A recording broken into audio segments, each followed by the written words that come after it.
budget and the judicial branch budget. First off, to give us a rundown on the judicial council budget, let's have Fiscal Officer Janelle Williams. Is Janelle in a square? Oh, she's right here. Excellent. I'm glad you're a person. Welcome to committee.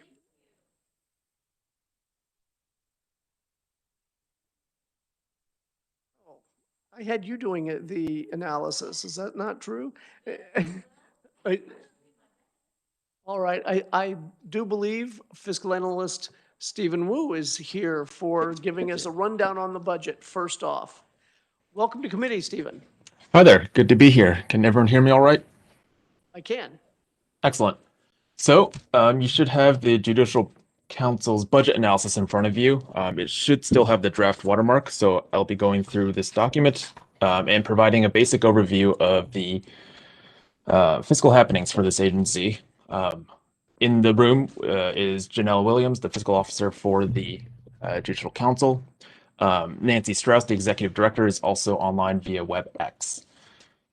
So the Judicial Council, its primary function is to study and recommend improvements to the administration of justice. It's comprised of a number of different members, including the one justice from the Kansas Supreme Court, currently Chief Justice Lukert, one judge from the Court of Appeals, two judges from district courts, two legislators, currently Representative Patton and Senator Warren, and four attorneys. The agency also has 5 staff members which support its operations. You'll see this reflected in the 5 FTE you see throughout this document. In terms of organization, the Judicial Council is comprised of 17 advisory councils on a variety of subject areas. It also publishes a number of different publications. You'll see these detailed on page 4 in the performance measures section. No, apologies. It's just before the performance measures sections, but the details are on page 4. These publications include the pattern instructions for Kansas criminal and civil, the Judicial Council probate forms, the Municipal Court Manual, as well as the Kansas Appellate Practice Handbook.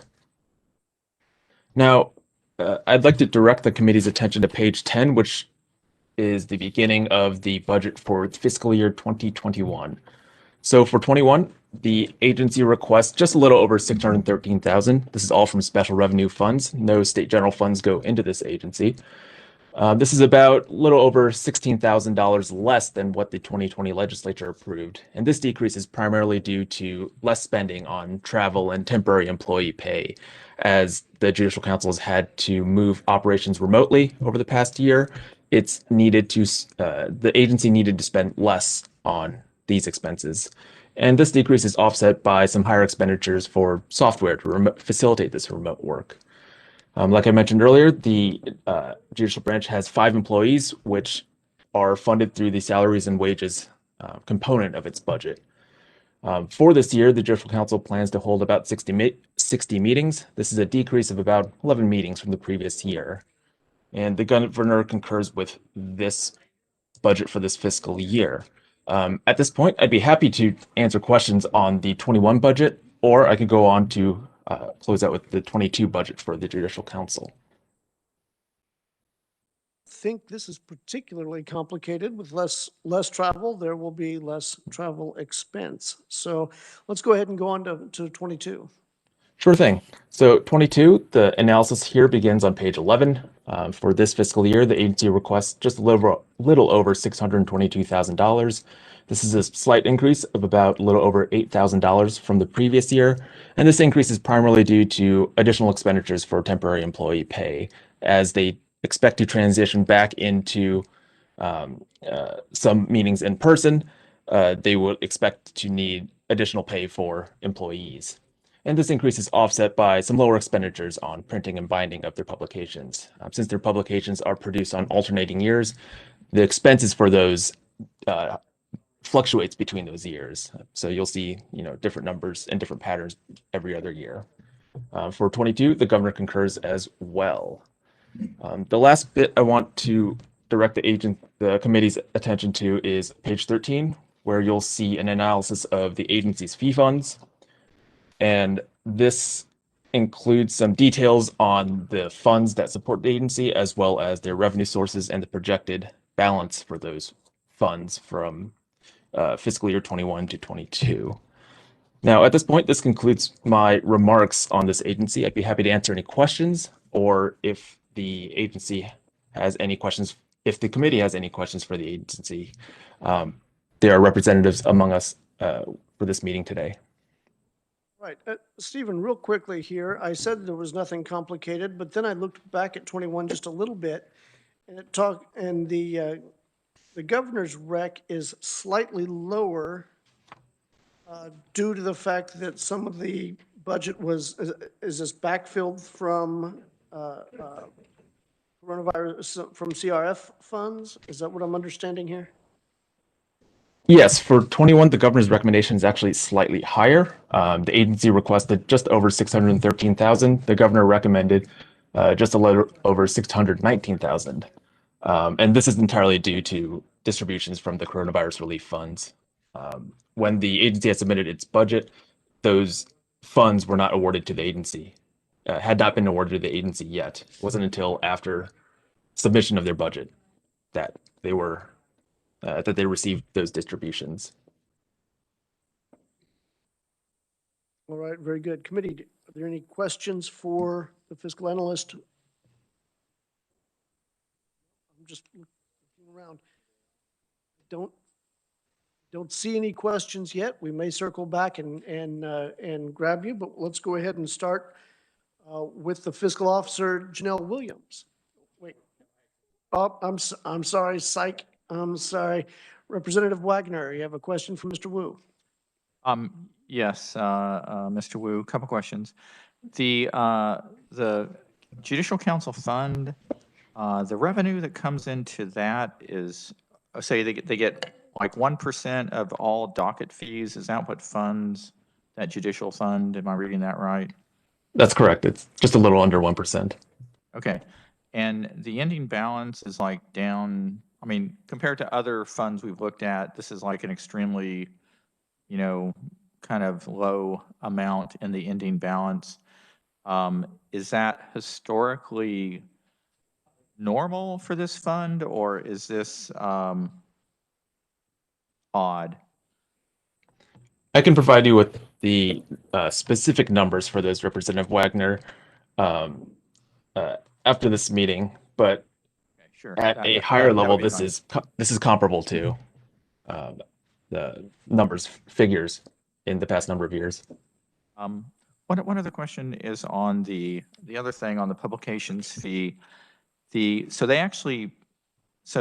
does this, it looks like it kind of gyrates somewhat. I mean, like people buy these every other year. I mean, like revenue goes from 297,000 up to 457,000. That's correct. On the bottom of page 14, you'll see there's a chart with the projected revenue for those sales of publications. And for some of those publications, you'll see how it jumps up one year and jumps down the next. That's entirely due to the Judicial Council's publication schedule. And maybe this is a detail you wouldn't know, but are these, I mean, these are like hard copies. Is this also like online versions they have, or do they actually, is this like hard copies, like literally printed by a book publisher?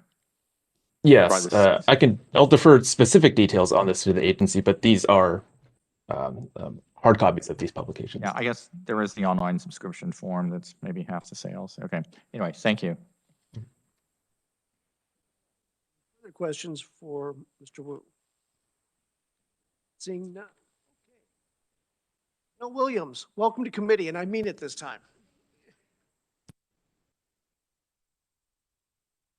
My name is Janelle Williams, and I am the fiscal officer. Stephen, as always, does a beautiful job and of our budget analysis. I will just say a couple of things and to your questions. Those sales are primarily hard copy. So luckily folks are still using those books in person, if you will, but I just wanted to reiterate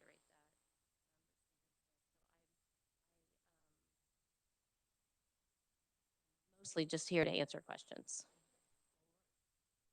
Answered the one that we had so far. We have questions for, specifically for the agency.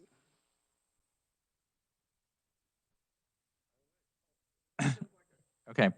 I mean this all with all due respect, but I'm a little surprised an agency with a $600,000 budget has its own fiscal officer. I mean, what's up with that? I mean, again, I don't mean this badly. Very glorified. Let me just say that in a small agency, I wear many, many hats. Okay. So that's a technical, that's my technical title. Sometimes I'm the secretary, sometimes I'm the HR folk. You know, Okay.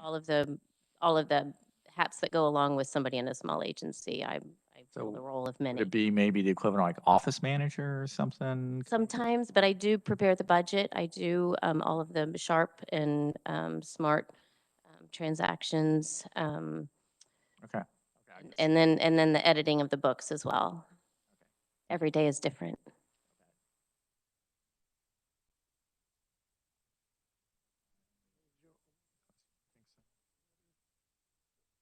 Questions from Representative Wolfmore. Did you have a question? I don't have a question.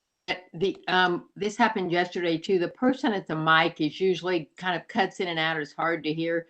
So if you can encourage who's ever at the mic to speak up loudly, that would be such a help. Thank you so much, Mr. Chair. Certainly will. Yeah, with that microphone, I noticed that yesterday. You really kind of have to have it right in your face. You can't do that from a distance. I think my kids would agree with that, but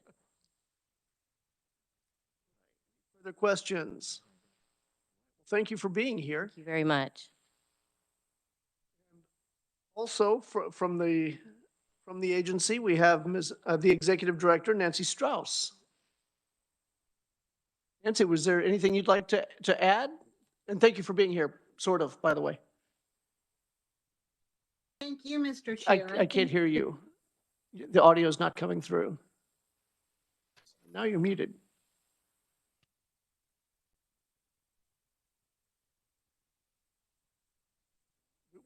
We can't hear you at all. Am I unmuted now? Oh, there, bingo, we got you now. Oh, okay, I'm sorry about that. Between Mr. Wu and Janelle, they've done a great job. Unless you have any questions, I don't have anything to add. That was easy. Committee, are there any questions for the Executive Director?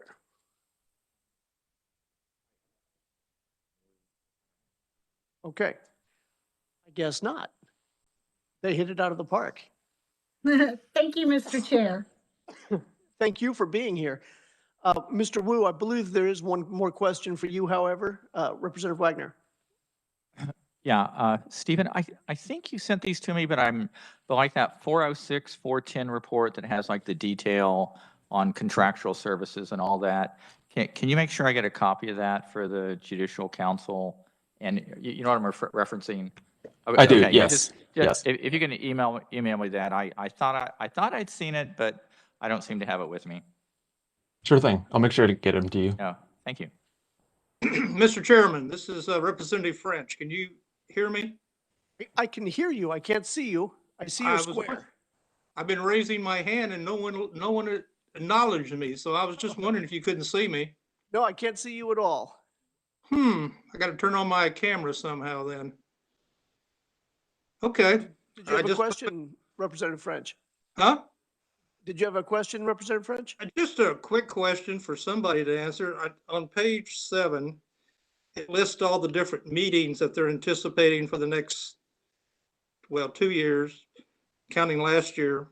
And I don't see any standardization in these things. I just wondered, do they not come in a regular pattern? Or, I mean, like down on the bottom one, sex offenses and registration, there's 11 in 2020 and 10 in 2021 and then 0 in 2022. I just kind of seems odd. Usually you would have a standard number of meetings each year for each one of these different areas, but just wonder if somebody could explain that. That's my only question with this one. All righty. Who would like to take that one on? This is Nancy Strauss. I could answer that. Excellent, thank you. So Representative French, some of our committees are standing committees that kind of, especially the ones that are authoring publications that that might need to meet every year. But a lot of our committees only meet when they are working on a project. So for example, the one you pointed out, the sex offenses and registration, there were some legislators that asked the Judicial Council to do that project, and they worked on it for 2 years, and it got completed at the end of calendar year 2020, so there won't be any more meetings on that by that committee. So it does fluctuate based on whether they. That completely explains it. I understand now. These are based on whatever the work is for each of these committees. And where there's no work, then there's no reason to meet. That's correct. Got it. Thank you very much for that explanation. You're welcome. All right, are there any further questions from the secret squares? The Hollywood squares? All right, seeing none and no more from the committee? Very good. All right, well, that'll conclude our Judicial Council review. Put that in your weekend folder for homework. All right, now going to the Judicial Branch budget. I believe, is that also Mr. Wu? Sir? Excellent. Can you give us a rundown on the Judicial Branch budget? Sure thing. Before I get started, I understand that Chief Justice Marla Lukert is in the room, as well as Stephanie Bunton, the CFO for the Office of Judicial Administration. In addition to that, I can see that Chief Judge David Rickey is on WebEx, as well as Mr. Jim Robinson, an attorney at Height, Fanning, and Honeyman. As I understand it, they'll be providing some input of their own, in addition to the comments provided by the Judicial Branch. So the budget for the Judicial Branch, you'll see the document in front of you with an overview of the expenses for this agency up at the top. As some quick background, the primary function for the Judicial Branch for the state of Kansas is to administer the administration of justice throughout the state. Now, the governor, it's important to mention that the governor's recommendation here, the governor is statutorily required to include the budget submission as it is received to the governor's office. So the numbers for the governor's recommendation will largely be the same as with the agency request. There'll be some slight differences, which I'll explain down the road. So if we just jump into 21, this begins on page 7. You'll see that for fiscal year 21, the agency requests just a little over 150 million. About 112 million of this comes from the state general fund. This is a slight decrease from the amount approved by the 2020 legislature, just a little over 796,000. This decrease is primarily due to lower employer contributions for retirement. Just some of this is for employee retirement, some of this is for the judge's retirement system. You'll see those expenditures broken out into the various categories of expenditure down below. So for example, you'll see a decrease of a little over 703,000 for salaries and wages. Again, this is largely due to employer contributions for retirement. You'll see a slight decrease, a little over 496,000 for contractual services. This decrease is primarily due to less spending on e-court maintenance because the judicial branch has had to adjust their expenditures as the project and rollout for this system moves along. You'll see a slight decrease in commodities expenditures, a little over 71,000. This is largely due to lower spending on food and office supplies. The agency just hasn't needed as much as they have transitioned a lot of their operations to remote work. And you'll see a slight increase in capital outlay. And this increase is primarily due to additional expenditures on furniture, fixtures, and office equipment. Now, like I mentioned before, the governor's recommendation is usually the same as what the agency receives. However, there are two exceptions, which are reflected here. The first is a distribution from the Coronavirus Relief Fund, and the second is the governor's allotment plan. So for this year, the governor recommends a little over 153 million, with about a little over 111 million from the state general fund. Now, this increase, there's a little bit of an increase here. This is primarily due to distributions from the Coronavirus Relief Fund, about 3.5 million. Of this amount, the agency has used it for things like PPE, IT support, additional funding for specialty courts. The judicial branch has also used this funding to create an online marriage license portal to help with the administration of justice and issuance of marriage licenses. The agency has also used this funding to create a text notification system as well as a virtual court directory. Now, for these allotments, as part of the governor's allotments plan, there is a moratorium on employer contributions for CAPERS death and disability payments. The breakdown for this agency is a reduction of just a little over 525,000. It's important to note here that for this allotment for this agency, it doesn't go into effect unless there is legislative action. So the legislature would need to effect that change to enact the governor's allotment plan. Now, at this point, happy to answer questions on 21, or I can just move on to 22, where we'll see some the bulk of the changes within this budget. Wagner.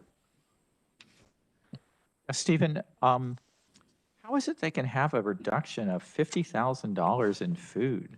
I mean, what, do they have a cafeteria or something? Or like, what do they, who eats? I mean, is this like for travel, or I'm just a little surprised by that? I'll defer the fine details of that to the agency, but in general, spendings for this account code are largely for food for things such as events and, conferences or other things like that. Okay, fair enough. Okay. Questions for Stephen? Mr. Chair, I have a question. Yes. Representative Arnberger. Thank you. Stephen, I am driving and trying to read at the same time. Don't do that, Tori. But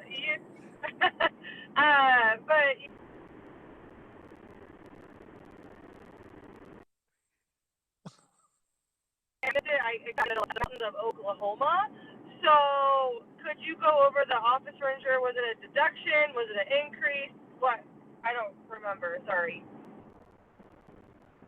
Right. Stephen, I think she's talking about the $83,900 increase per 143 of it, 1,900 in expenditures for furniture, fixtures, and equipment. You wouldn't happen to have any idea as to what those were, would you, or would that be better left to the agency? I don't have a detailed breakdown of that on hand. I can either get that to you after this meeting or would defer to the agency if they prefer to answer here. I believe they'll probably be able to answer that one for us. Okay, thank you. Right, further questions for Mr. Wu? Seeing none. All right, now, and I'm sorry to keep you sitting for so long, but welcome to committee, Chief Justice Marla Lukert. Excuse me, Representative Sutton. Oh, did you want me to go through the 22 budget before turning it over? I jumped the gun. I'm sorry. I have to keep you sitting. Sorry about that. Yes, Stephen, you're exactly right. Let's go on to 2022. Okay, I'll keep this fairly brief. So for 2022, you'll see this detailed on page 9. The agency requests just a little over 175 million. About 138 million of this comes from the state general fund. Now, this is a pretty sizable increase from the previous fiscal year, a little over $25 million. And this increase is primarily due to the agency's enhancement requests. There's some amounts of it for salary increases for judges. There's some of it for salary increases for non-judge employees and some for new positions. We'll get into more of those later on. Now, there's increases offset by lower expenditures for e-court, as well as expenses for things like office equipment that were made in 21 that aren't present for 22. Again, you can see the breakdown of this request by categories of expenditure on page 10. But I think I would instead direct the committee's attention to the bottom of page 10, where you'll see the details on these enhancement requests. So for these enhancements for fiscal year 22, the agency submits 3 requests. The first is about 9.4 million for a salary adjustment for judges and justices. Now, this amounts to roughly a 25.4% increase in salaries. For those of us that have served, for those of you that have served on this committee before, this item will seem sort of familiar to a request made last year. You'll notice, if you'll remember, the legislature did not approve of that salary adjustment at the end of the session. Now, the judicial branch indicates that the salaries for their judges remain uncompetitive despite the 2.5% increase received in fiscal year 2020. Of note, the agency has cited a study from the National Center for State Courts, which ranks Kansas district judge pay as 48th in the nation. The agency further indicates that this enhancement funding would improve judges' pay so that the ranking would be about 25, about on par with our surrounding states. Now, the second enhancement request is about 10.8 million for a salary increase for non-judge employees. The amount of this increase varies from position to position. The sort of guiding philosophy behind this increase is to raise the salaries for these positions to market rate, to market level. And that market salary is calculated using a report from the National Center for State Courts, adjusted for things like the Consumer Price Index year to year. Now, again, the judicial branch requested this item last year.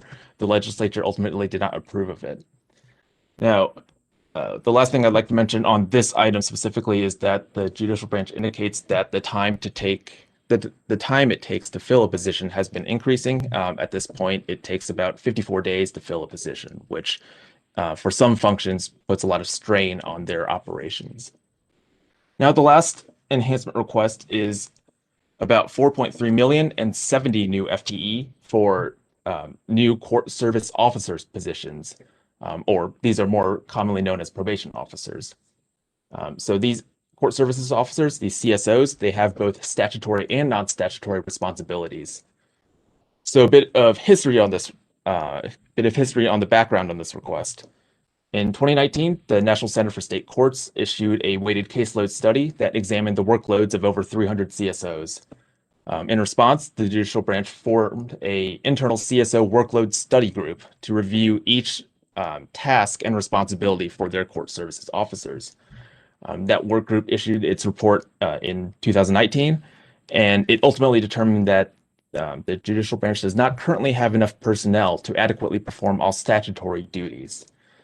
So, as a result, the judicial branch requests an additional 70 new FTE created for their court service officers' operations. Now, the remainder of this document includes a number of more granular details. For example, on page 14, you'll see some details on the various fees that the judicial branch collects. And on page 16 and onwards to the rest of the document, you'll see a breakdown, a program by program breakdown of the judicial branch's budget. I would be happy to go into additional detail if the committee would like, but otherwise I would defer to comments from the Chief Justice and from representatives of the judicial branch.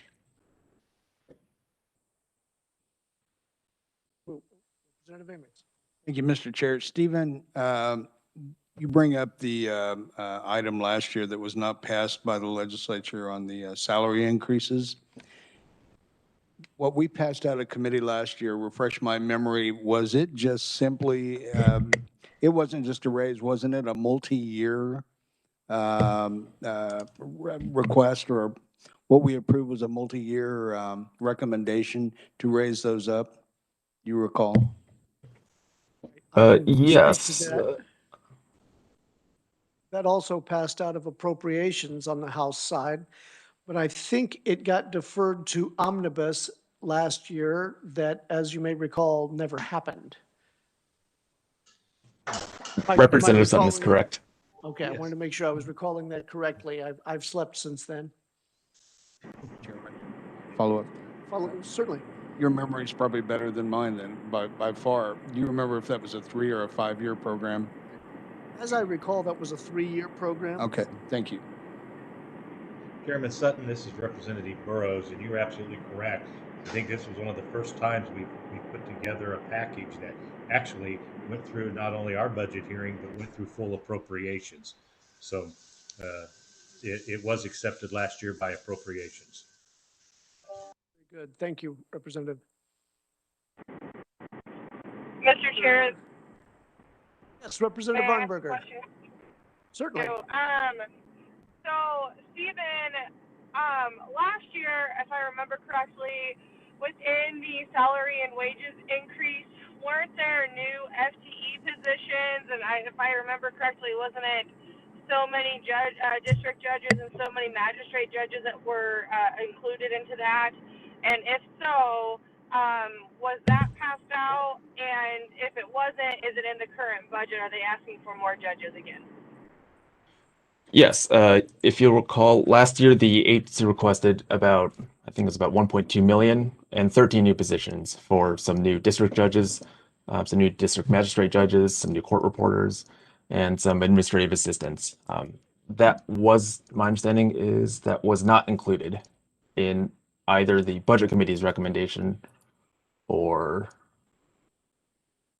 excuse me, that was included in the budget committee's recommendation. That was ultimately deferred to omnibus, which ultimately did not happen. So it is not currently in the judicial branch's budget for this year, either as an enhancement request or built in anywhere else. Okay, thank you. Questions for Stephen? Representative Wagner. Yeah, Stephen, just one or two points of clarification.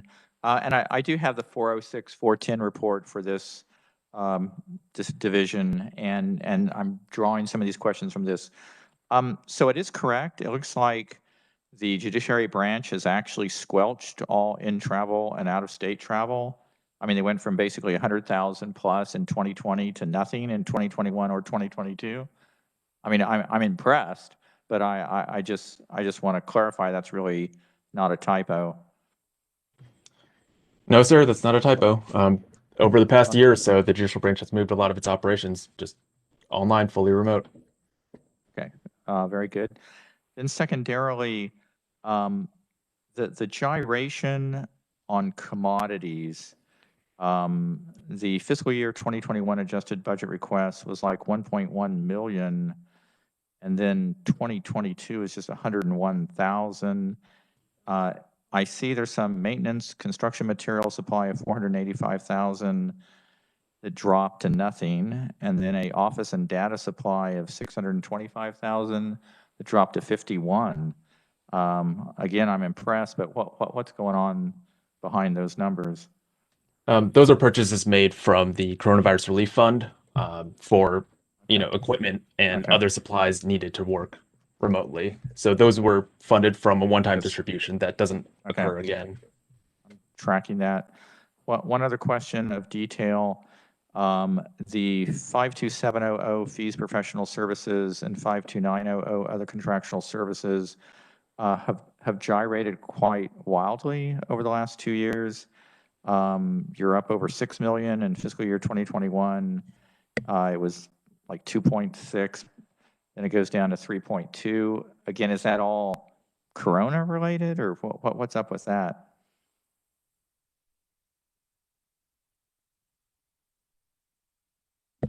I'm sorry, Representative. Could you clarify which area you're looking at? Yeah, the 52700 under contractual services fees for professionals. They gyrate over $1 million both directions. Mm-hmm. So on for more of the granular details, I'll defer to the agency on this, but the one comment I would like to make is that a large portion of those expenditures are contributed to are explained by e-court maintenance.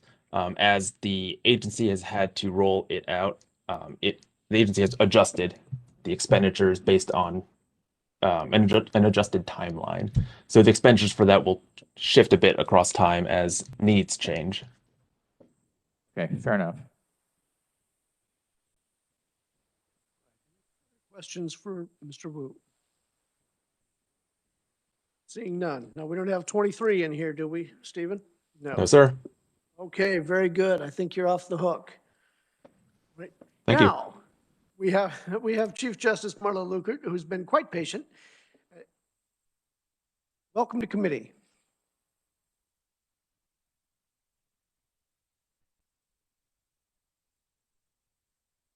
Thank you. Am I being heard okay?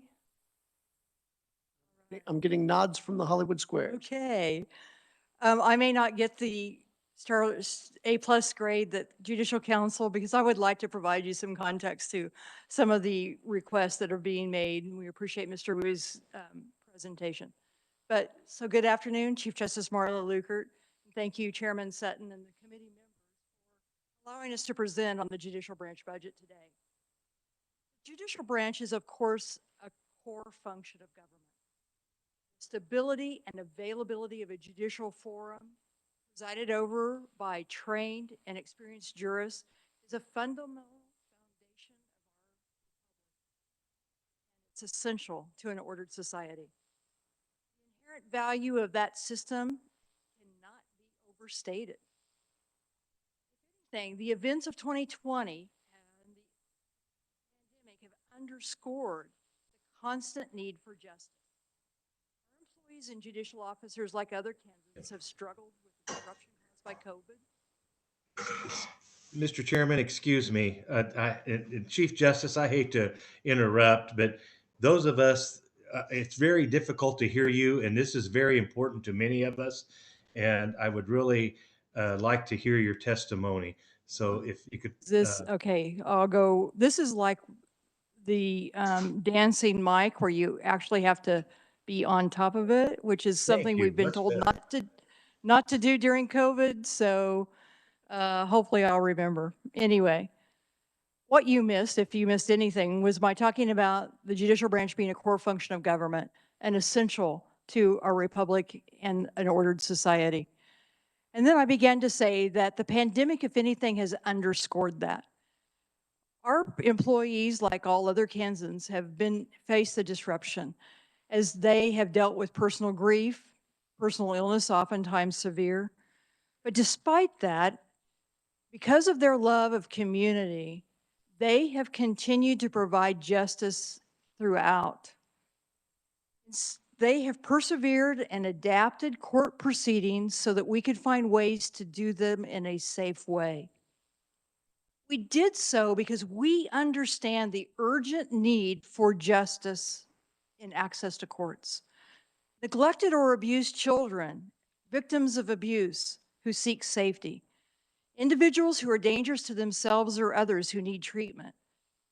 Many other Kansans in vulnerable and tenuous situations count on access to courts to address their needs. Those needs do not change because a pandemic has disrupted business as usual. If anything, they may exacerbate them. I am very proud as I stand here today of the many innovations and the hard work of our Kansas Judicial Branch employees during 2020 that resulted in continuous access to justice. Courts have moved outdoors.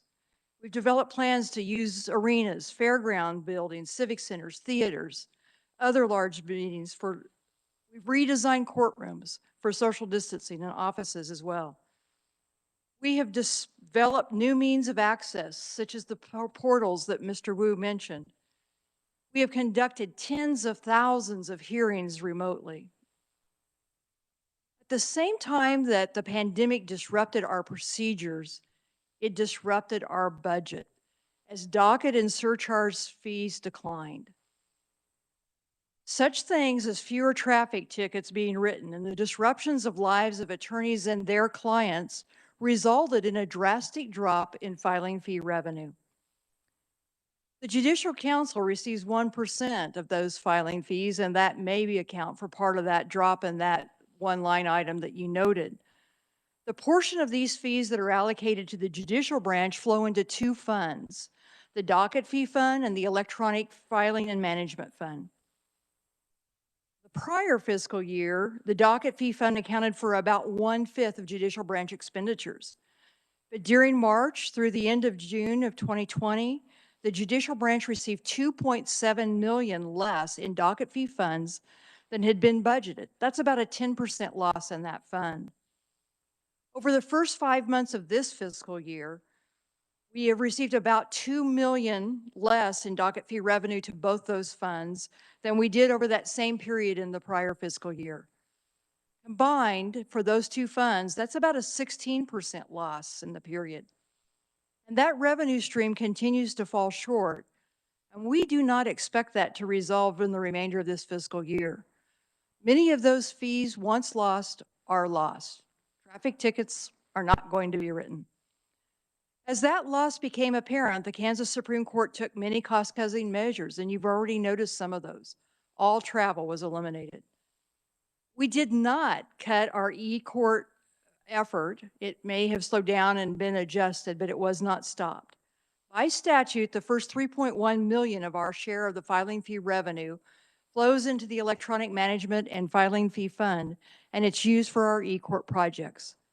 Because of your prioritization of that funding and the implementation for a statewide centralized case management system being a priority, we have secured that payment and continued it, and the rollout is continuing and ongoing. What we had to do, because 91% of our budget is salary, is cut in salary and benefits. We have left many positions that became unfilled opened.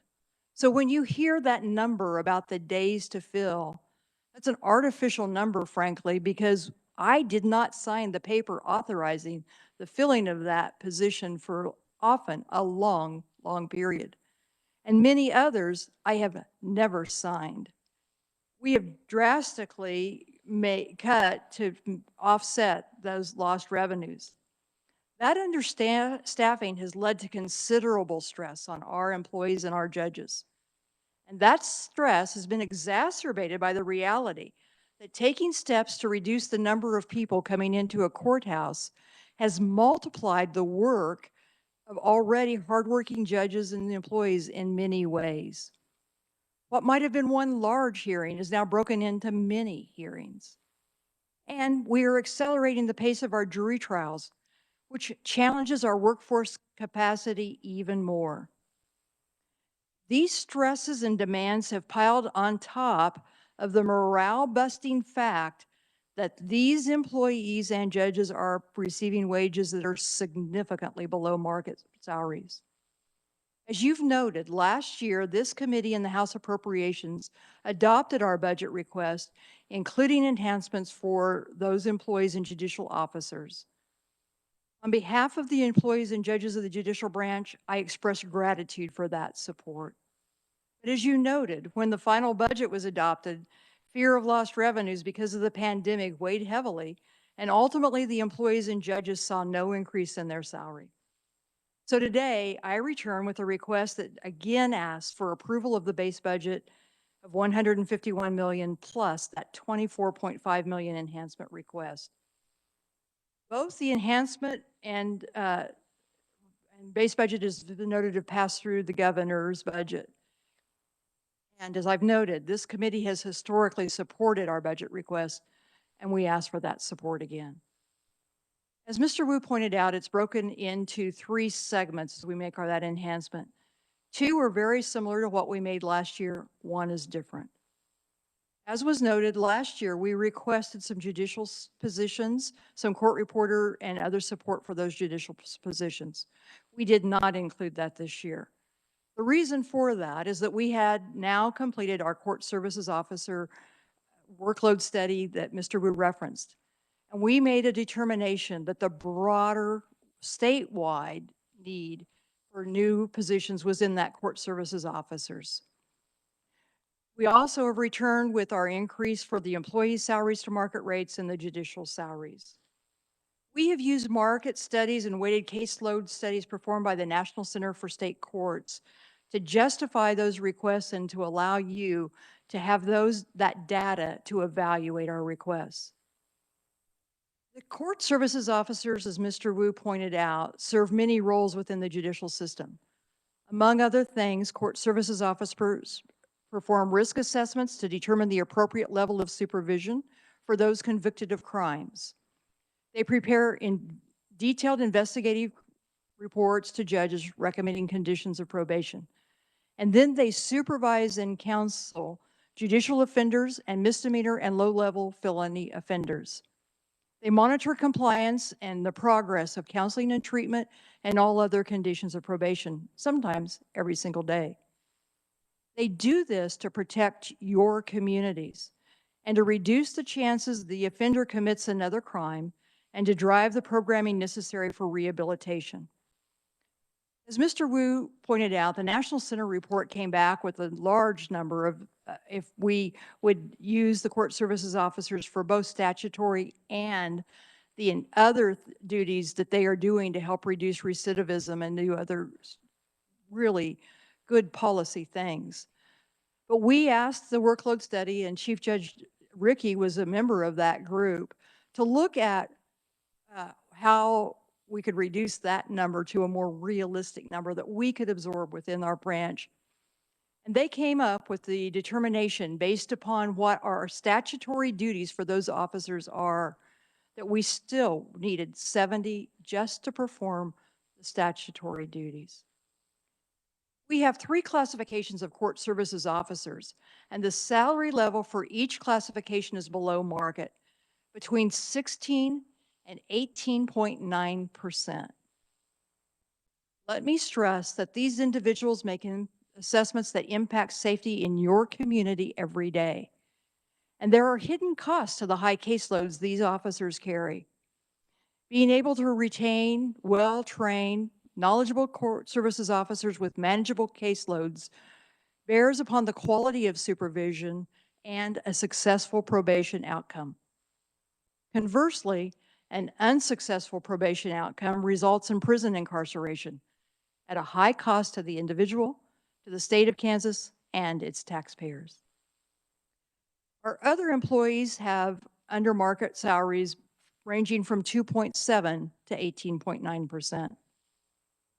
Some of the other speakers will speak more to the difficulties of recruiting and retaining employees, but in general, neither our entry-level nor our supervisory positions are competitive. We lose employees to municipal and county governments, to other state departments, and not to mention the private sector. And these are long-term, higher paid employees even. In other words, we're losing important members of our workforce. Long-term underfunding has eroded that pay structure of these positions. Our employees have much appreciated the needed 2.5% increase that you gave in FY18, the 5% increase that you gave that was a pay pool increase in 19, and the 2.5 in FY20. These increases did improve our ability to recruit and retain employees. They had an impact. We were able to be more competitive. But those raises also helped offset employee shares of pension, increased pension costs, higher premiums for insurance, larger copayments and deductibles, and general cost of living. So the reality is we are still really under market. So we request that you provide us that 10.8 million to an employee pay pool from which we would allocate the pay increases to those judicial branch employees so that they can be paid the fair salary deserved not only by them, but so that we can provide the labor and expertise the people of Kansas expect and depend on for the safety and service to their communities. We request that third area of that 9.4 million for salary increases for our Kansas judges. This amount is calculated by looking first at what the district court judge would receive if paid the equivalent of the average of our surrounding states. And that is an average that's adjusted for cost of living. We then multiply that equivalent increase to get to our magistrate and appellate jurist salary increases. As Mr. Wu pointed out, Kansas judges continue to be among the lowest paid jurists in the country. In July 2020, the National Center for State Courts ranked our district court judges' salary 48th out of the 50 states, as he mentioned. But what he didn't mention is that that 48th ranking is now not only in actual salary, but also adjusted for cost of living. As compared to when I stood before you a year ago, that's a significant drop in ranking. At that time, the cost of living was 41st in the country, and it has now dropped to 48th. Last session capped a period during which Kansas judges saw no salary increases for 9 out of 12 fiscal years. The increases they saw were 2.5 in FY18, 2% in FY19, and 2.5% in FY20. Those COLA-style increases, while appreciated, do not make up for 9 years without any raises at all. And then in FY21, as we've mentioned, we return to the trend of no increase.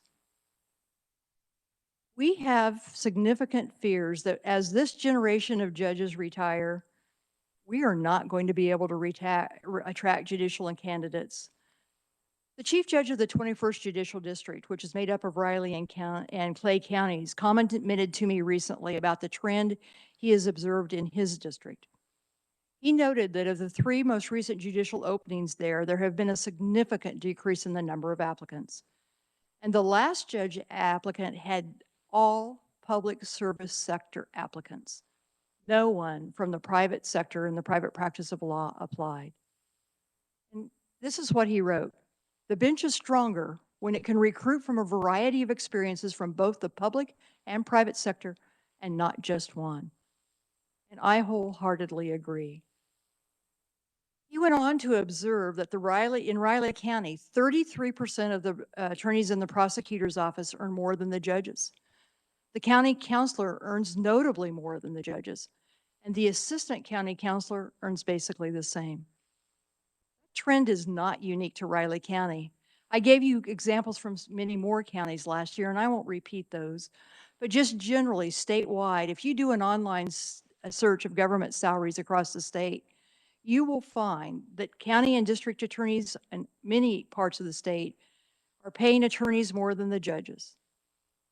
Statewide, we are seeing fewer and fewer applicants for positions. At least one nominating commission recently had to extend the deadline for applications because so few had applied. The last opening on the Kansas Supreme Court attracted only 11 applicants. 9 of those 11 were public servants.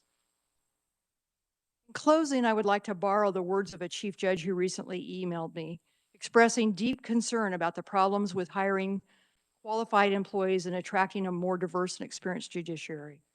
He said, "Those salaries affect the ability to attract, retain employees, and operate courts.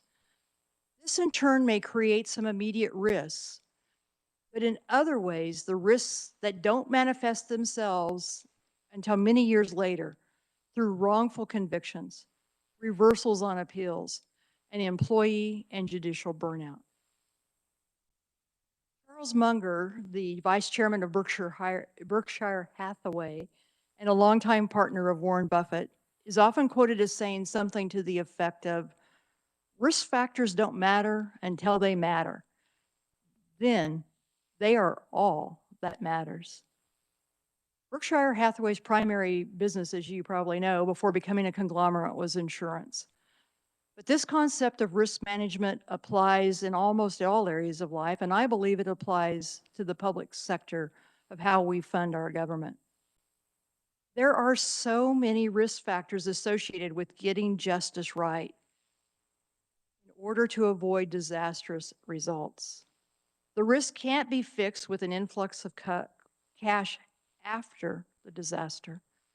The risk must be reduced before they ever accrue by attracting and retaining qualified personnel and avoiding prolonged vacancies.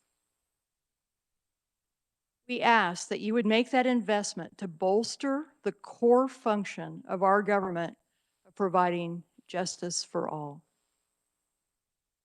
Mr. Chairman, with your permission, as has been mentioned, we do have Chief Judge David Rickey from El Dorado, as well as Jim Robinson from Wichita. But we do also have online Lee Don Welch, who is a court administrator from here in Topeka. And if we would like to have them explain their perspectives on the judicial branch budget. And also Stephanie Button, our CFO, is here and best prepared to perhaps answer some of your questions. Excellent. Thank you very much.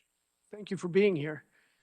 And I believe the questions as far as the mechanics are concerned probably would be best left to Stephanie. Is that?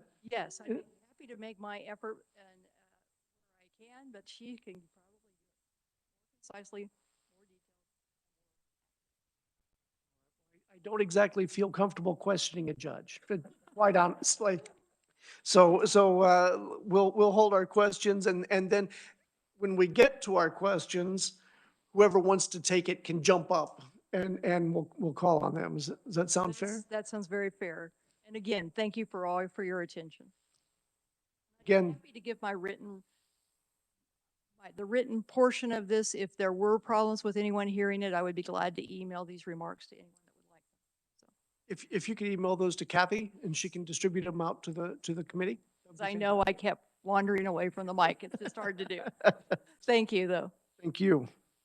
All right, now normally we would prioritize the folks that are testifying live because they don't have the comfortable chairs that some of the other folks probably do. However, with Chief Justice Rickey and Chief Justice Kreitz online, I think it would probably be appropriate to go to them first. So first off, is Chief Justice Rickey with us? Yes. There Can you hear are. me? I can. Welcome to committee. Okay, thank you. Mr. Chairman, members of the committee, my name is David Rickey. I'm the Chief Judge of the 13th Judicial District, which is Butler, Greenwood, and Elk County. Butler, of course, is a suburban district of Wichita. Greenwood and Elk County, though, are intensely rural counties, farming and ranching counties that I would consider part of southeast Kansas. So we have diversity within our own district of how we do our business. You know, sometimes it's good to be at the bottom. If we were here today to discuss unemployment rates in the state of Kansas, tax rates for our citizens, or COVID-19 infection rates, it would be really good to be at the very bottom ranking of all the states in the nation, but not judicial salaries.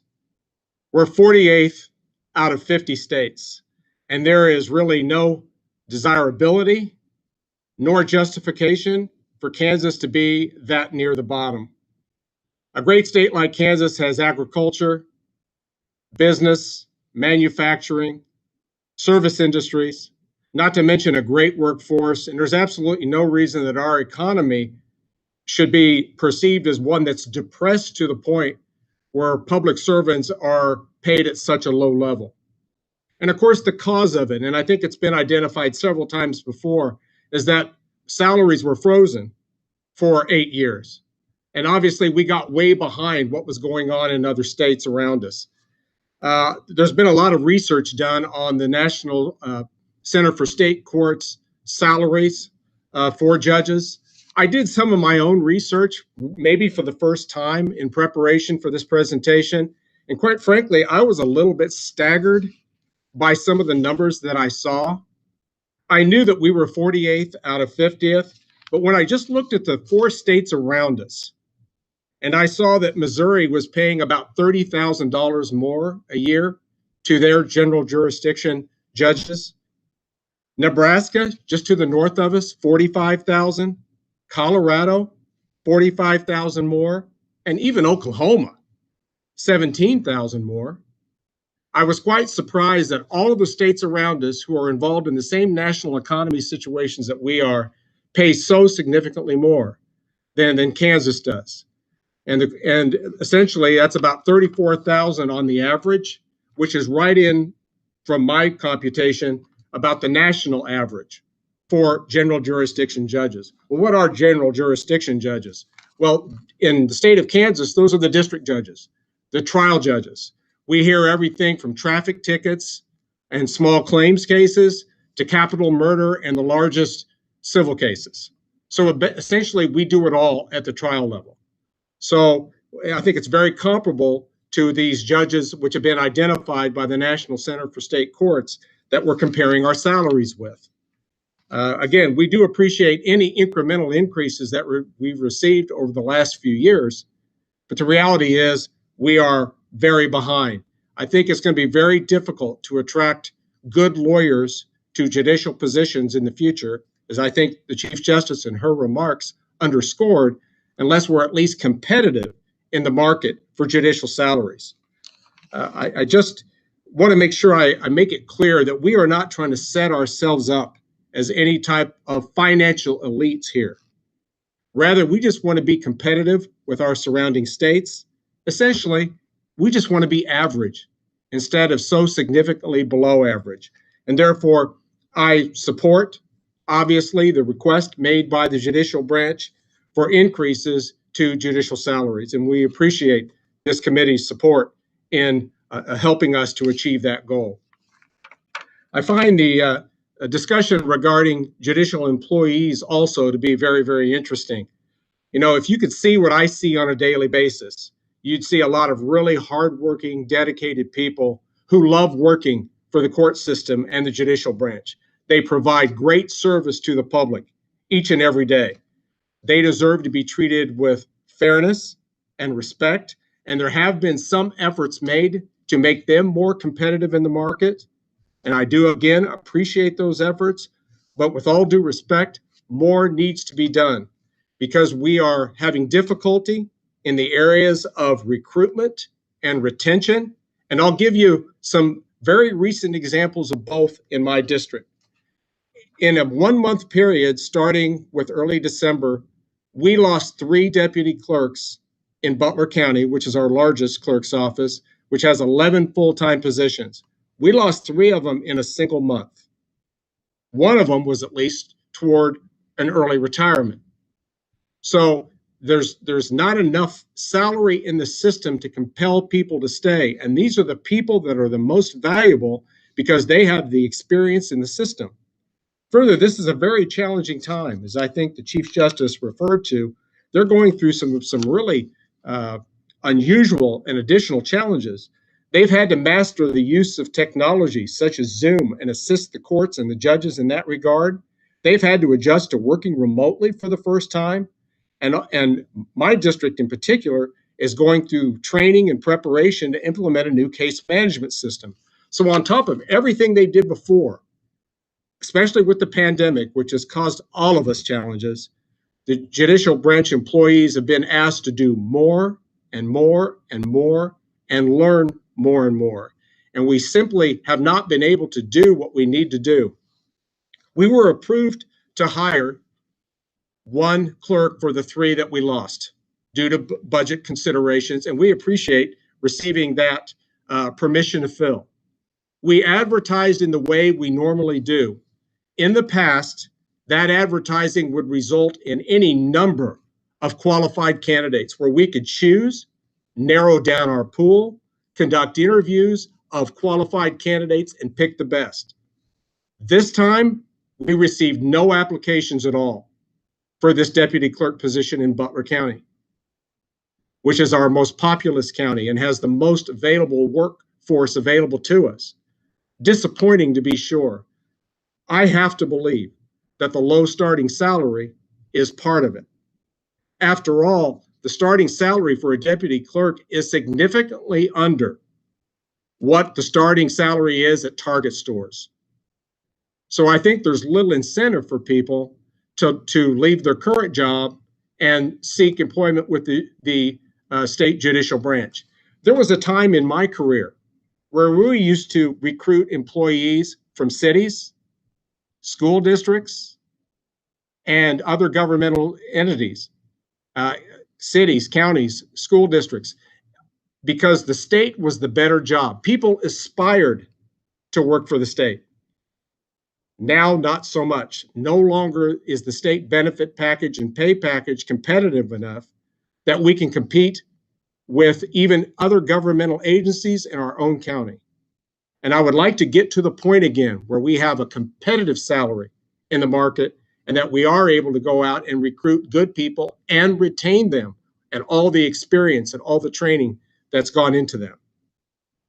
So I support, quite obviously, the judicial branch's request for salary enhancements for judicial branch employees. They very much deserve it. Last, I just wanted to make a quick set of comments regarding the request for an increased amount of court services officers in the state. I was, as Justice Luker referred to, was on that court services officer weighted workload study work group. I saw the work that was put into that study. I was part of it. There were a lot of really dedicated professionals who were involved, including 4 sitting district judges. And I believe that our recommendations were sound regarding what the core functions are of court services officers. And they are so much more than probation officers. That may be what they are generally thought of as being their primary focus, and it is, but they also are gap fillers for the judicial branch. If something needs to be done, a lot of times that responsibility falls on court services. They're constantly being asked to do more and more. And yet we're not increasing their numbers to help them do it. Therefore, having worked on that committee, I can wholeheartedly endorse the request in the judicial branch budget for the additional 70 positions to assist the system with supervision of offenders. And I just want to underscore something that's really obvious. Supervision in the community saves expensive jail beds and prison beds. So, but if we're going to have people in the community, they need to be adequately supervised. When court services officers are asked to do more than what they can handle, supervision is what suffers. It's the one thing that can be cut back on.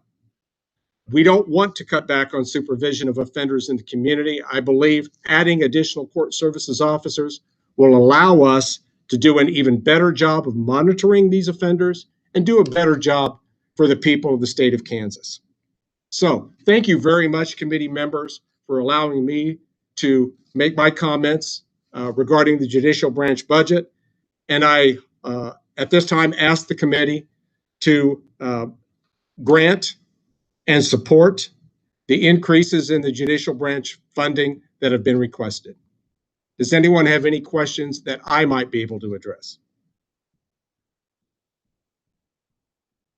Any pop up? So thank you for being here. Thank you. All right, now we also, is it written testimony only from Chief Justice Kreitz? Okay, I believe that's.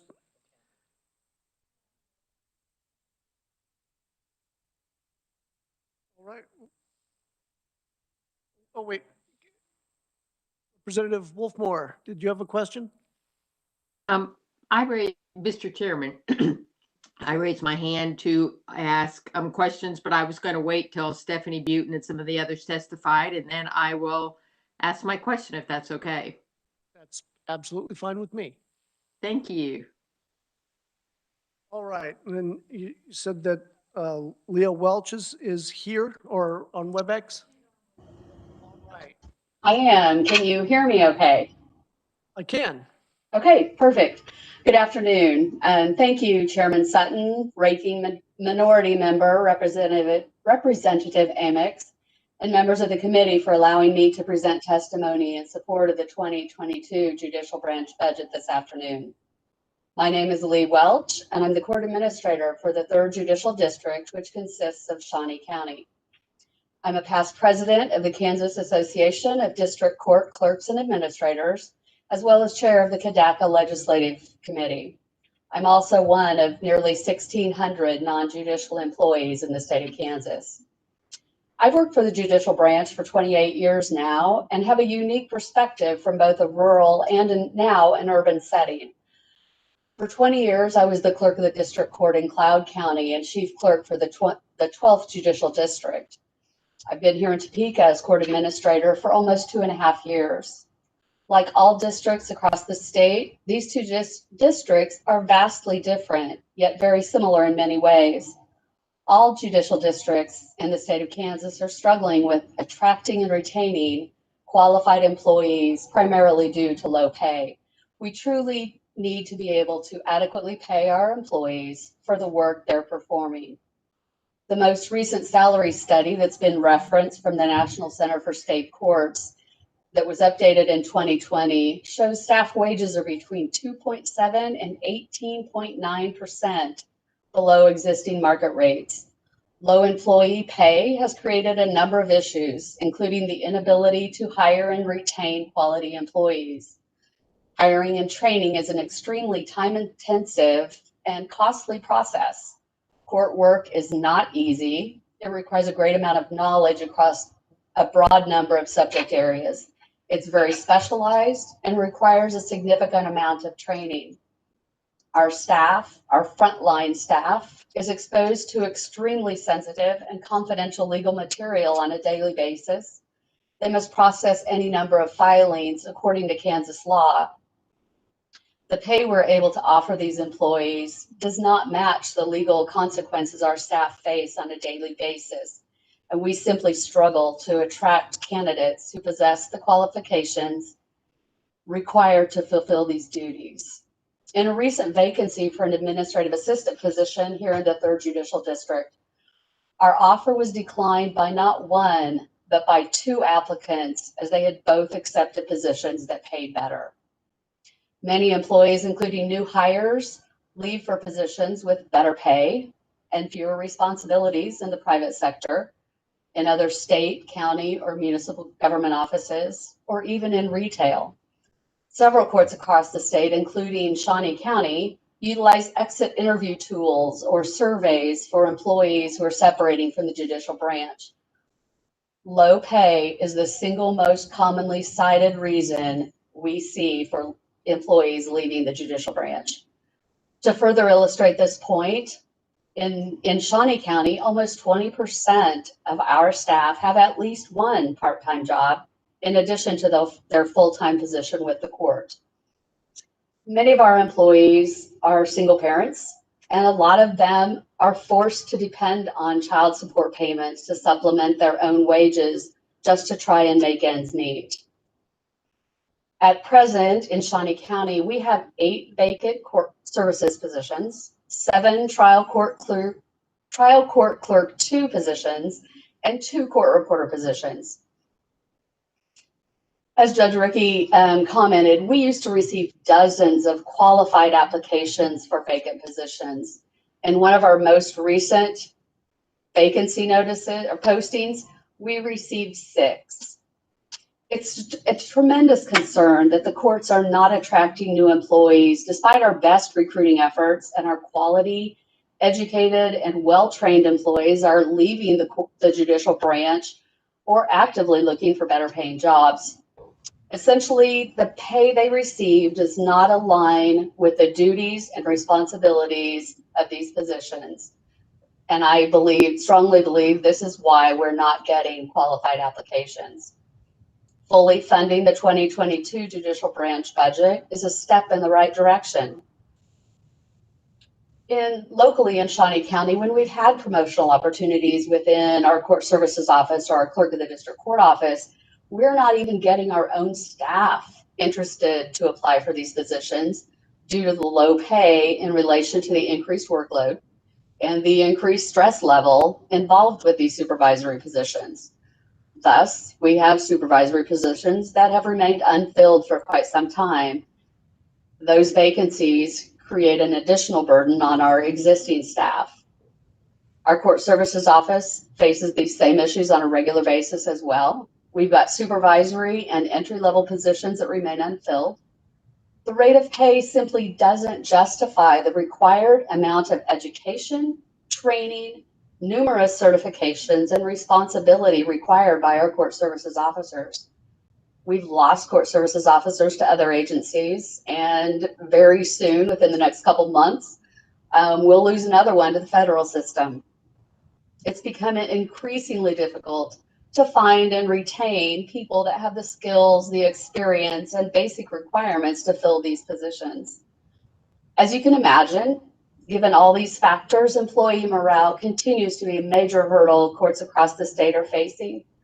The issue can be seen from trial court clerks to probation officers, court reporters, administrative assistants, basically all employees in the judicial branch, because they're all affected by low pay.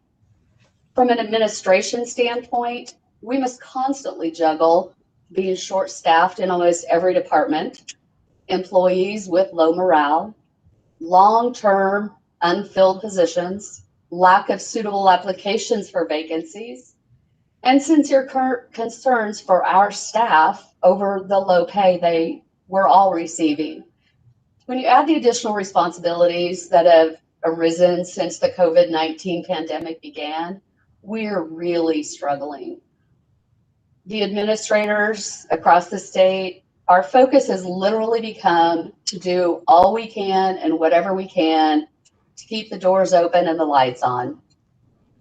The long-term dedicated employees that work in all 105 counties and district courts across the state will tell you they pride themselves on their work and they truly love their jobs.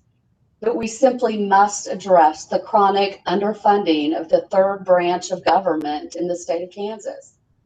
I'm requesting that you fully fund the 2022 judicial branch budget request, including the salary adjustment provisions, and show our employees that they are a valued asset to the state of Kansas.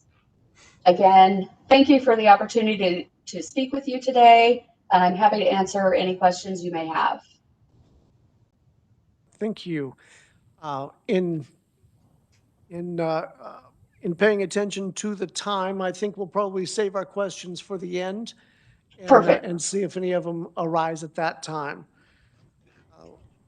All right, now we can go back to the people testifying in person. Stephanie Bunton, the Chief Financial or Fiscal Officer.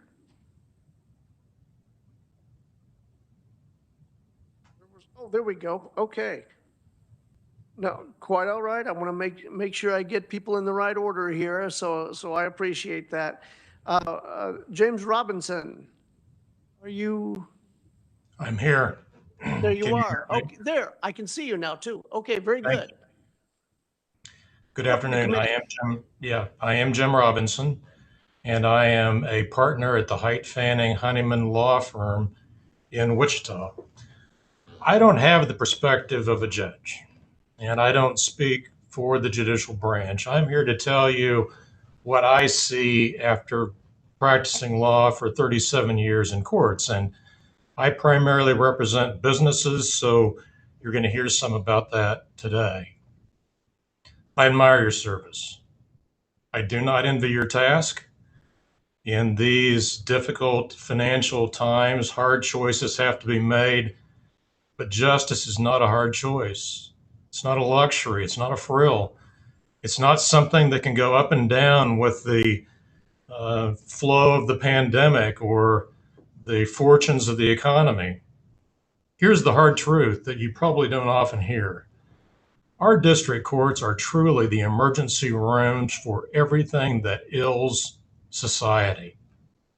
When spouses can't get along, when families can't pay their mortgages or pay their rent, or when a business fails to deliver a part and a manufacturing line shuts down, or when credit cards pile up, or when finances reach a point of frustration and it boils over into domestic violence, it all ends up in our courts. And when courts are not fully funded, justice slows and everyone then pays. Let me give you the perspective of my clients. Let's say I am the CEO of a small business, and some Goliath competitor client of mine out there sues my company alleging misappropriation of trade secrets. And in order to defend this lawsuit, I know that I'm betting my company's future on this lawsuit. Let's say the case drags on for months, maybe even years. Well, during that time, No investor is going to step up and put money in my company. The lawsuit, whether it has merit or not, looks like an unwise bet. And the longer we wait on courts that are not fully funded, it can really be deadly for business. I can tell you that from the perspective of my clients. And the truth is that the need for courts is absolutely greatest when the economy is weakest. It's then that the most vulnerable businesses and individuals need our courts the most. And that pandemic that we're in has only made the situation worse for everyone. Let me tell you how I see that affecting the courts that I practice. Our courtrooms, they were never designed with social distancing in mind, yet we have to continue trials. So let's take Sedgwick County as an example. We have 28 judges. We have used CARES Act money to fit out 2 courtrooms with plexiglass for criminal trials. We have 1 courtroom that is fitted out for civil trials. 28 judges sharing 3 courtrooms.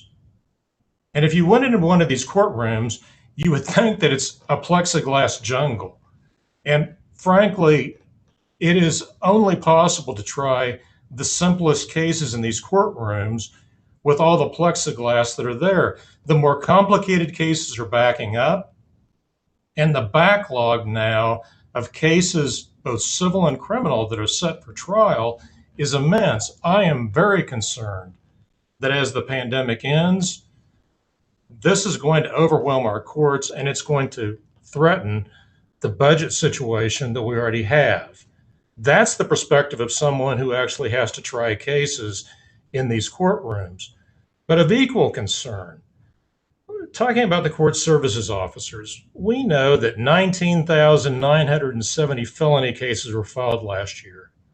11,523 misdemeanors were filed in the same time. We have courts that are currently supervising over 20,000 adults and juveniles who are on probation or pretrial supervision. We know from the study that Judge Rickey spoke of, the caseload study, that our court service officers currently are operating with caseloads that are in excess of what they can handle. I have to tell you, from someone who practices law and sees the ramifications of this, that puts all of our communities at risk. It is a definite safety issue. So I would say that failing to strengthen courts at this time will directly impact businesses and taxpayers when they can least afford it. Now, I understand I'm talking about all this in the midst of a financial crisis. And I recognize that everyone has to tighten belts, everyone needs to look for and strive for efficiencies. But I have to tell you, when I look at the judiciary and what they've done over the last 10 years, they've really been doing that. They've invested in technology that has made lives easier for everyone. It has saved taxpayer money. It has improved the services that they can render for those who are in the system. They've also engaged in a huge project. They refer to it as Project Pegasus, but it was a huge study. And you can think of it as this was simply a way to say, how can we rethink the administration of justice? And after that, we have more efficient courts. We have less paperwork. We have improved record-keeping systems. And you've heard they've been able to balance workloads across the state. So if you're a legislature and you say, let's just cut 5% across the board, the fact is that that type of a cut does not affect everyone the same. There are some agencies that can save money by driving less or postponing equipment purchases. But with courts, you've heard that 91% of their expenses pay salaries of judges and of court staff. And with the reduced docket fee revenues that we have, if you add on that a 5% cut, the branch has little ability to further trim budgets without either furloughs, reducing court time, or court closings. Court closings is the worst scenario. Reducing access to to justice in these times would be very difficult. The branch has also requested enhancements, and others have talked about this more eloquently than I. But let me just say this.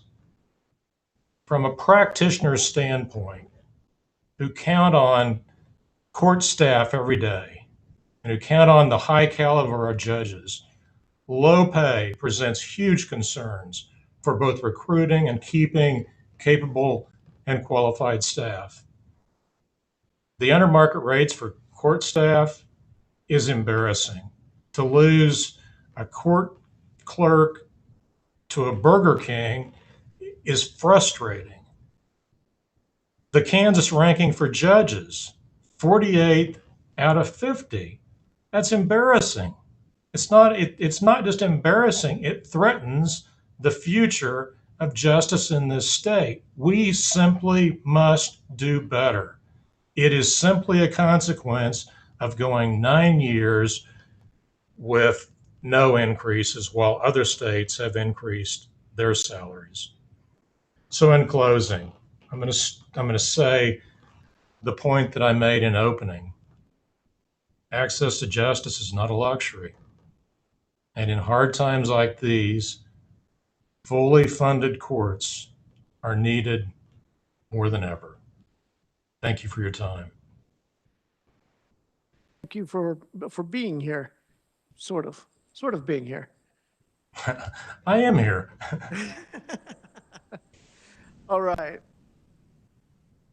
Next, let's go to Stephanie Bunton, the Chief Fiscal Officer.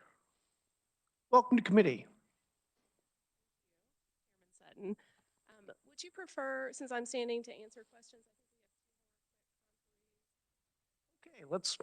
I mean, we can do that. Who is a conferee and who's here to answer questions? All right, Mr. Molina.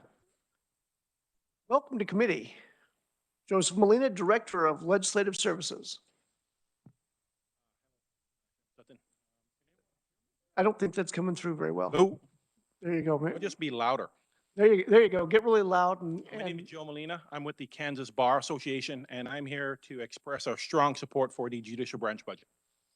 We've seen the judicial branch accomplish over the last 11, 12 months is remarkable. They have asked employees who are already underpaid to do more with substantially less, and they've done it with flying colors. They've actually increased services. We've been able to do more things remotely. They've started programs, all while being paid less than someone who works at Target. That is simply amazing. We appreciate all of their efforts. We appreciate the judicial branch being very, very good stewards of the state's money. I believe someone pointed out that they went from $100,000 in travel to zero. That is simply amazing. So we know that if money given to them will be used properly, it will be used for the good purposes, it will be used to access justice within the state. These members interact daily, all 7,200 of them, with the judicial branch. We've seen the struggles, we have seen long lines when you're going to file a case, and that has an effect on our lawyers, but more importantly, that has an effect on their clients, which turns out to be your constituents. It's important that we be able to continue the process of allowing these people to have justice within the state and not slow it down. We've made excellent strides. We have found ways to be more innovative. The court has actually pushed those measures. And what we thought was impossible a year ago now is secondhand, common nature, and we're meeting over Zoom in the state capitol. And we can do these things also in the judicial branch. So I urge you all to look at their budget, understand that it is a needed budget for the judicial branch, a co-equal branch of government, and to fully fund it. We appreciate the time. I'm sure there's people with more elegant words to say. If I'm here to stand for any questions at any time. Thank you. Excellent. Thank you. All right. Let me go ahead and ask, do we have anyone else here to testify rather than answer questions regarding? Come along. Are you Callie Denton? Welcome to committee. thank you so much. I'm Callie Denton. I'm the Executive Director of the Kansas Trial Lawyers Association. And I think most people have said a lot of the things that I wanted to say, so I'll try and be very brief and find some things that haven't been said yet. One thing I want to say is thank you so much to the committee, to the legislators here that are, I mean, this is a difficult time, and I appreciate you being here. I appreciate that there's difficult decisions to be made, and so thank you. KTLA members are litigators. They're in the courts most every day, just like Joe mentioned the KBA members too have seen how difficult it is. And we are in full support of the budget that they have requested. And I think one thing that we would suggest that the committee consider is not only what has happened, but where we're going. The legislature has done a lot to improve the shortfalls over the last few years. Now is the time to think about what's going to happen when the court needs to start picking up post-pandemic. There's a huge backlog. This isn't really the time to have shortfalls in staffing. It's the time to rebuild and make sure that when the backlog of cases is needing to be addressed, that they have very skilled staff in place. And it's concerning. But we have been so appreciative of the leadership of the Chief Justice, of the Chief Judges in all the judicial districts. It's been a very uncertain time for litigants and for the attorneys that are members of my association. But through the good leadership, I think that have had some security and balancing access to justice with safety issues that had to be considered. So KTLA members are in full support of the budget request, and we really appreciate the opportunity to give you. Thank you so much. Thank you for being here. All right.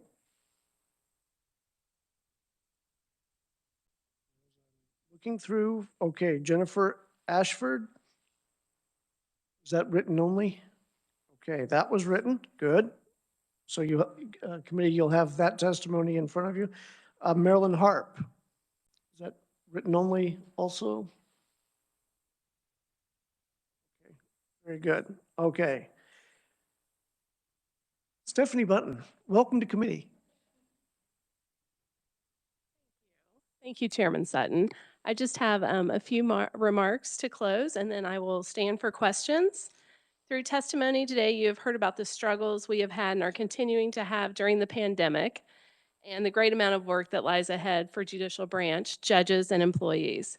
As the pace of jury trials accelerates, our recruitment and retention issues are highlighted even more. Stagnant judge pay is driving down attorney applications to the bench. More than 50% of our positions are 16% to 18.9% under market, which includes our trial court clerk 2 positions and our court services officers 1 positions, or our probation officers. The court service officer 1 position, which is the entry-level position, requires a bachelor's degree, and that high of a percentage under market makes it very difficult to recruit for those positions. We have had the data-driven studies done showing that our employees are under market compared to other court systems. We have the data from the National Center for State Courts showing that our district judge pay ranks 48th out of 50 states, which you have heard. We've completed the CSO workload study that shows a need for 70 additional CSOs across the state in order to perform their statutory tasks. And in your community, Chairman Sutton, there is a need for 34 additional CSOs. And Vice Chairman Wagner, there's a need for 6 additional CSOs, which are the probation officers in the judicial district in which you live. And Representative Clark has a need for 5 additional CSOs to make the community safer. And Representative Anderson, his judicial district, the judicial district needs another court services officer, as does yours, Representative Amix. We are all working together to provide the core functions of government to the great state of Kansas. In that role, we both provide essential services, and we cannot do this without you. And with that, I will cover some questions that were asked earlier. I wrote those down. So there was an additional $83,900 increase in capital outlay for FY 2021. This is a very broad category that includes furniture, fixtures, and equipment. I need to dive further into the detail, But I will point out that we did budget some additional money out of our court improvement program, which is funded by a federal grant that we receive every year. So early on, as soon as the pandemic hit, we met and got permission to use that fund for remote technology equipment. And then also we have a correctional supervision fund that we use some money out of that also for remote technology expenditures, because we knew our district courts, including our court services officers, had a need for that equipment. So I believe some of that is contained in that. We also, based on a Department of Homeland Security study, we also added additional badge readers to some doors in our building. So that is in there.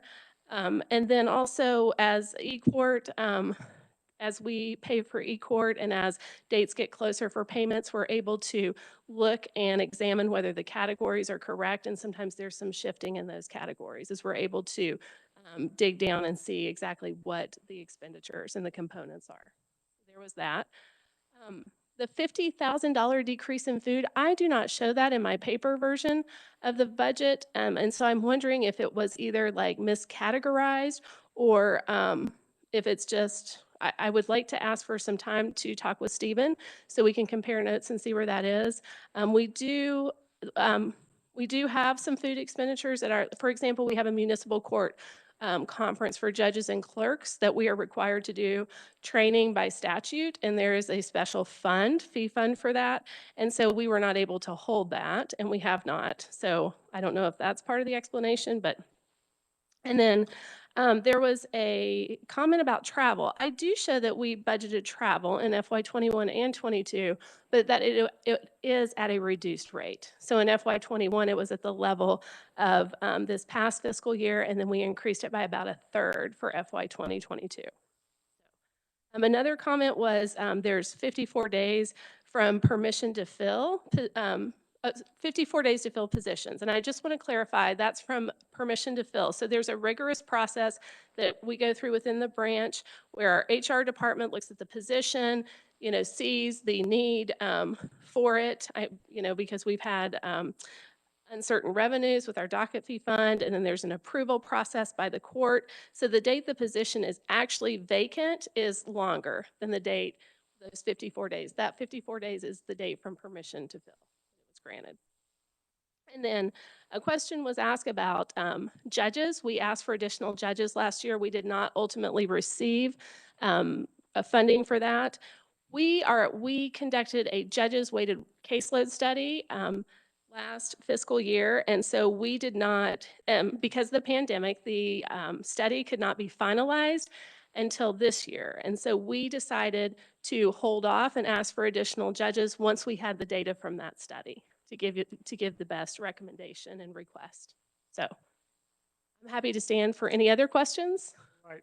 And I believe that Representative Wolfmore had a question that was probably going to go to you. Am I correct? Thank you, Mr. Chair. It really can go to anyone, but Stephanie might be the person to ask the question.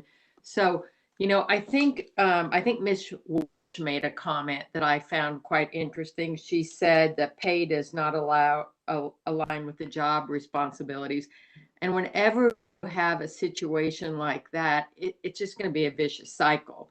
I mean, you're going to hire people and they're not going to stay, and then you have less employees, so the workload becomes so much more difficult for those there. So then they leave, and then you have the extreme cost of rehiring and retraining. And any organization always watches their turnover rate, because their turnover rate tells them something's wrong and they've got to do something to get out of that cycle. So I was wondering, do you have a feel for what your turnover rate with your non-judicial employees is across the state? So last year when we looked at it, the turnover rate was about 13%. But because we have a hiring freeze in place since the pandemic hit, the turnover rate is not really a good indicator because Right. there's not that churn going on because the positions are just staying open. But we do have an 11% vacancy rate right now. So we did pull that information. Okay, thank you very much. That's helpful. into the kind of the mechanics here just a little bit. Looking at the 22 enhancements for the court service officers' positions, that funding is strictly for those 70 employees, is that correct? Correct. Okay. 70 additional employees. Correct. Now, in the salary increase for employees, I'm assuming that a good number of those are CSOs as well. Is that correct, or am I mistaken on that? Just a minute. Sure.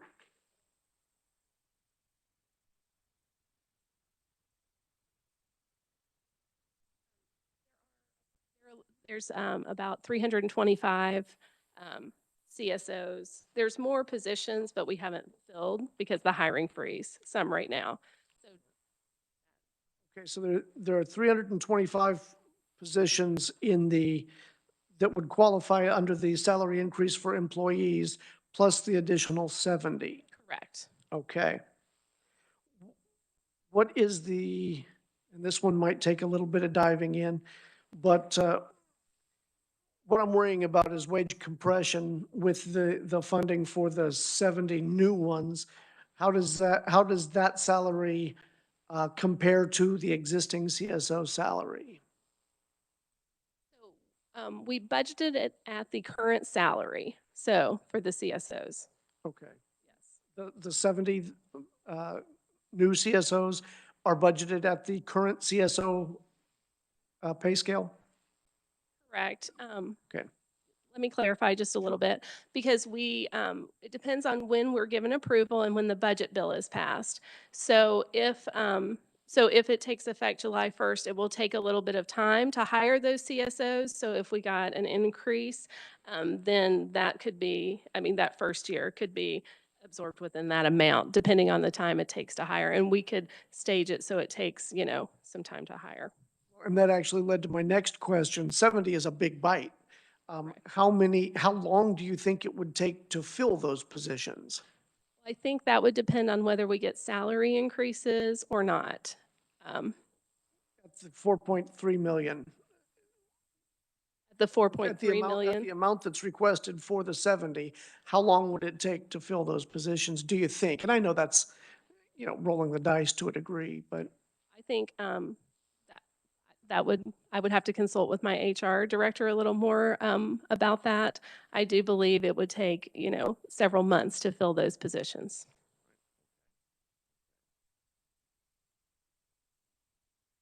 And by the way, why did I need so many more CSOs? Do I have a lot of criminals in my area? Is that the issue?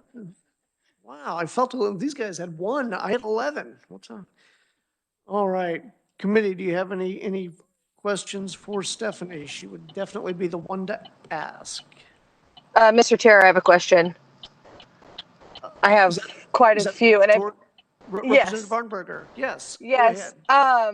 And again, I'm sorry if I cut out Stephanie. What is the starting rate of a district clerk for per hour?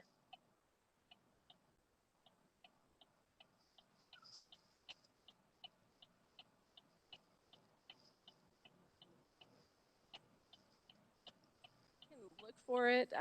It is it's a little over $13 an hour. And does that change from county to county, or is it a flat rate? Because I'm assuming in Barton County, in general, typically in Barton County, jobs tend to be a little bit cheaper than, or I guess wage-wise than Johnson County, for instance. It is across the board. It is statewide. There is not a pay differential based on the location. Okay, gotcha. And then I completely, when I believe it was Chief Justice Ricky, I believe, or Rick, yes, that when he mentioned about fast food, that they're paying more. I know that's hitting my district hard with mental health. They can't get employees due to the fact that Taco Bell pays more than they can. The next question I have is, if for some reason we either in our budget we can't do the enhancements, would you, and you don't have to have an answer now, but if there was a situation where either we could either do a third across the board, is that a possibility? Or what, could you rank out of the 3 enhancements, what's most important?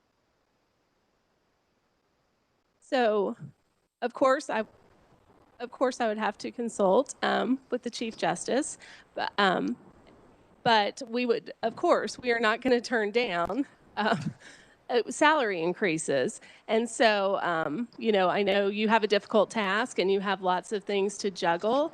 And, you know, we would be willing to talk with you about those things.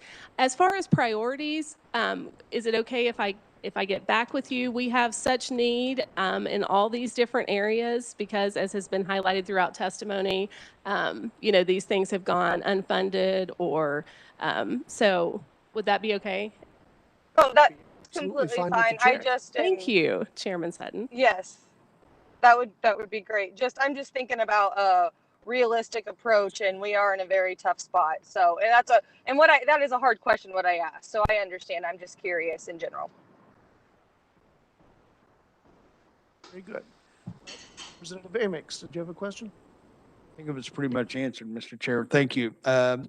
Stephanie, the availability of CSOs throughout the state, is there a pretty good log of people? Or is the training process once somebody's hired, is that pretty extensive? It is. There's a number of certifications they have to go through and get.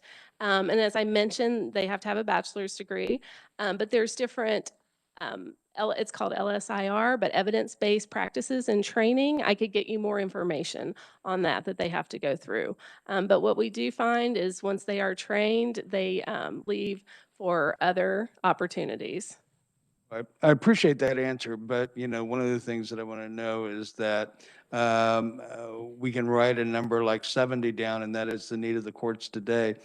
But do we have 70 people? You know, is there enough people that are in that line of work, or can be trained, or will be trained to be able to do that?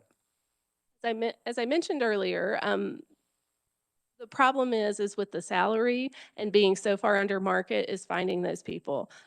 If they were paid closer to market, I think we would have an easier time finding people and, you know, training those college graduates. I was hoping you were going to change your comment, but that's all it was.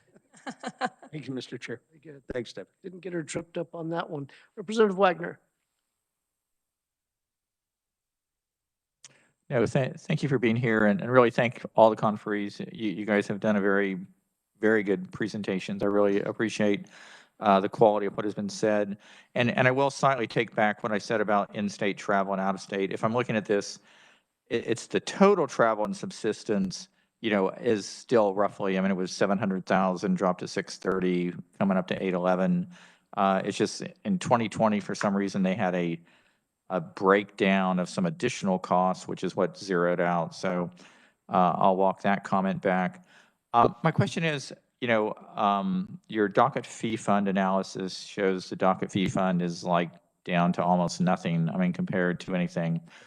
When was the last time, and I don't know if you folks recommend this, but as far as the notion of increasing fees, you know, in the sense that 20% plus of your budget is funded by fees, as far as increasing fees, I mean, is there any suggestion that you ever present, or what's your comment on that aspect of the revenue side for the judicial branch? I'll tell you, in the past, when fees have been increased, it affects access to justice for litigants. And then also we have seen a corresponding decrease in case filings with that. And so what has been projected to have been received ultimately has not been received. I'm not sure when the last time the docket fees were increased. There always are certain ones that are added. I believe it was probably 5 years ago where there was, at least 5 years ago, where there was a comprehensive increase in the fees. If you don't mind following up on that. Okay, so you increase the docket fee and people don't file court cases? That's enough of a barrier Correct. I- We saw a lot of that in limited actions cases, even small claims. But that happened, and I think it was before I was here, but the judicial branch had to come back and ask for supplemental funding because the amount that was expected to come in did not come in. I was here then, and it Mr. surprised me Chairman. too, actually. Mr. Chairman, Representative Burrows. Representative Burrows, go ahead. Thank you. This goes back to Mr. Wagner's question in reference to the surcharge legislation that we pass on a continuous basis, as well as the dock fees. We have researched those and worked those over the last couple of, I'd say at least the last decade, Mr. Wagner. And the issue is we have not fully funded the judicial branch budget. So therefore, we have individual bills submitted yearly or biannually to find ways to support the judicial branch's budget. And unfortunately, those are quite challenging. One, we never know if they're going to pass the legislative session. And two, we shouldn't have to be passing those individual bills. We should be funding the judicial branch budget per their request. The gap has grown so large over the years because of lack of continued funding that's why we are here where we are today. So this goes back to the docket fees and how they've been split out over the years to all the different organizations. And I've served on this committee, I think, for 16 years. And I can share with you that even back before Congressman Yoder and I worked on this committee, that these fees were discussed and dissected as to how we can continually find a revenue source to support our judicial branch. So I hope that gives a little bit of history. And Mr. Chairman, I apologize, but I felt it was necessary that I share this information with the committee. No apology necessary. It's good information. Were you proposing, though, I think I'm reading between the lines here, were you proposing using the expanded lottery vending machines to fund the court system? Mr. Chairman, as you and I both know, I think there's other subcommittees out there that have already identified that money. As much as I would love to be able to fund the judicial branch budget with revenue sources, I think we're going to have our battles in full appropriations. I think we may. I think we may. All right, thank you. All right, any further questions for Stephanie that aren't jokes pointing at the Appropriations Committee? Seeing none. I think you got off just a little bit light. Did you have another question, Mike? Okay. I think you got off a little light, but we'll let you go anyway. Oh, sorry, never mind. Representative Wagner. I do have a question as far as, I mean, from being a business owner, as to why wouldn't you have a higher pay scale in a metropolitan area like Johnson County versus out in western Kansas, just given the differential in market demand? I mean, is that just considered, I don't know, it's just not done on the state level, or I don't know. I mean, I think we've had an issue just trying to get our salaries across the board up to market level, and there's no funding to raise at this point. And so, I mean, that's something we could look at in the future, but you know, our efforts have been to try and get people paid at market level. do you not have the statutory ability that you could, I mean, if I'm not mistaken, again, this is the first time I've been on the budget committee, but is it not the case that once you have your money, you can kind of allocate it differently? I mean, you only have so much money to spend, but you know, do you not have some flexibility, or am I wrong in that?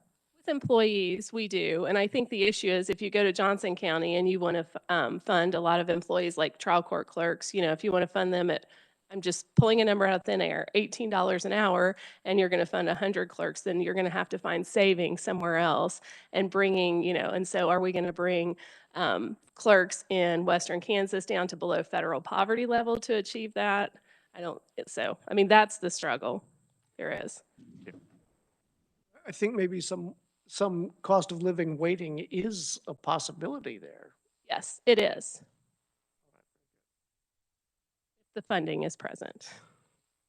Sorry, I didn't hear that. The funding is present. All right, committee, any further questions? Is that a hand up? I can't see what the, okay. All right, very good. Thank you for being here, Stephanie. All right, committee. This is our homework assignment. On Monday, we'll be hearing, or we'll be working both of these budgets as well as the three that we heard yesterday. So try to do it on Saturday. I have a feeling most of you are going to be a little bit occupied on Sunday, but try to be here bright-eyed and bushy-tailed by Monday afternoon. And with that, we are adjourned. Go Chiefs.